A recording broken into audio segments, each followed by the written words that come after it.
اعوذ باللہ من الشیطان الرجیم بسم اللہ الرحمن الرحیم۔ السلام علیکم ناظرین، ملٹی چینل میں ہم آپ کو دل سے خوش آمدید کہتے ہیں۔ ناظرین، آج ایک نئی ویڈیو کے ساتھ آپ حضرات کی خدمت میں حاضر ہوں۔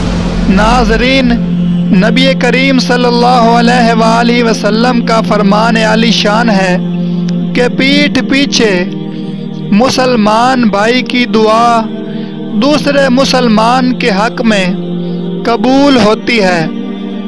دعا کرنے والے شخص کے سر کے پاس ایک فرشتہ مقرر ہوتا ہے۔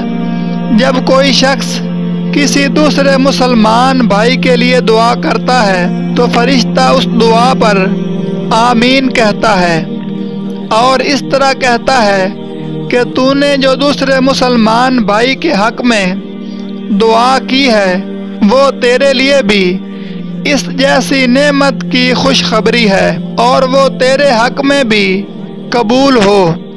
پیارے ناظرین، حضور نبی کریم صلی اللہ علیہ وآلہ وسلم نے ارشاد فرمایا کہ یہ 5 دعائیں ضرور قبول ہوتی ہیں، جن میں سب سے پہلی دعا مظلوم کی دعا ہے، دوسرے نمبر پر حج کرنے والے شخص یعنی حاجی کی دعا ہے، تیسرے نمبر پر مریض کی دعا ہے، چوتھے نمبر پر مجاہد کی دعا ہے اور 5ویں نمبر پر ایک مسلمان کی دعا جو کسی دوسرے مسلمان بھائی کے حق میں اس کی پیٹھ پیچھے کی گئی ہو، یعنی اس کی غیر موجودگی میں اس کے لیے دعا کی گئی ہو۔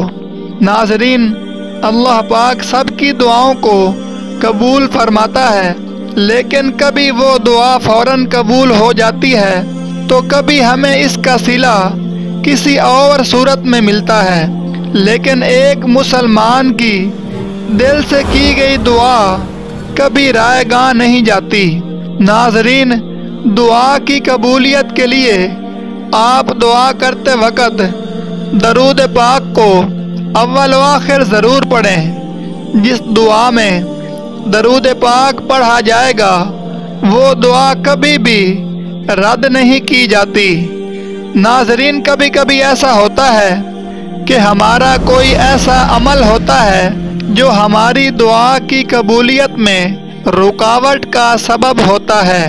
ناظرین، حضرت علی رضی اللہ تعالی عنہ کا ارشاد مبارک ہے کہ جب تم بغیر کسی وجہ کے خوشی محسوس کرنے لگو تو آپ اس بات کا یقین کر لو کہ کوئی آپ کے لیے کہیں نہ کہیں دعا ضرور کر رہا ہے، جس کی وجہ سے تمہیں خود میں خوشی محسوس ہو رہی ہے۔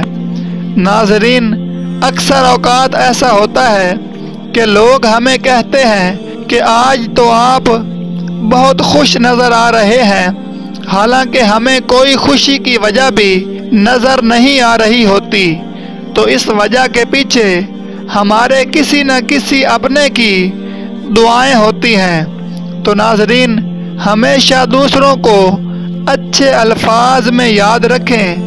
ناظرین، اگر دوسروں کے لیے صدق کے دل سے دعا کرنا شروع کر دیں تو اپنے لیے مانگنے کی ضرورت ہی نہیں پڑے گی، وہی دعا ہمارے حق میں بھی قبول ہوگی۔ اس لیے دوسروں کو دعائیں دیں تاکہ وہی دعا آپ کے حق میں بھی قبول ہو۔ میری دعا ہے کہ اللہ پاک ہمیں دنیا و آخرت کی خوشیاں نصیب فرمائے، آمین۔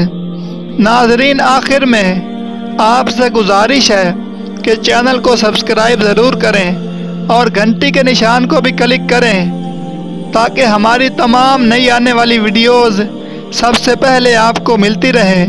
ویڈیو دیکھنے کے لیے بہت شکریہ۔ اللہ حافظ۔